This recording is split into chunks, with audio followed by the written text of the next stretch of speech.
As a little girl, my grandfather used to tell me stories of his life during World War II. He was a bomber pilot, and his plane was shot down over occupied France.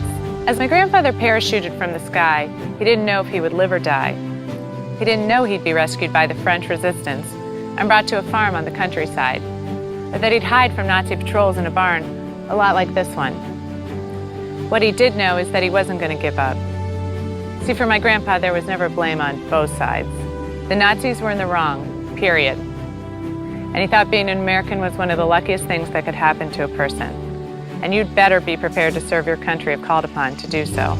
So I went to the Naval Academy, graduated into flight school in the first class of women eligible for combat, and became a Sea King helicopter pilot, flying missions in Europe and the Middle East. When I left the Navy, I wanted to keep serving, so I got my law degree and went to work at the U.S. Attorney's Office. I helped bring a lot of criminals to justice, but I'm most proud of my work developing programs to help people get a second chance and to stop crime before it happens.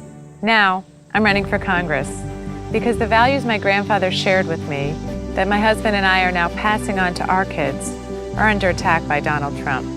We want our kids to respect one another, to dream big, and to know they have a place in America no matter who they are or where they're from.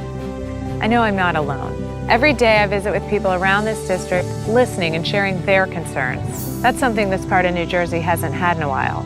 Congressman Rodney Frelinghuysen hasn't held a town hall meeting in 4 years. Rodney has forgotten the people he was elected to serve.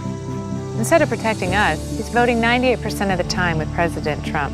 98%. You know, in the Navy, I was taught when a ship runs aground, there are usually people on the bridge who knew it was going to happen, but they were too afraid to speak up. President Trump is running our country aground, and Congressman Frelinghuysen won't speak up. It's time we do.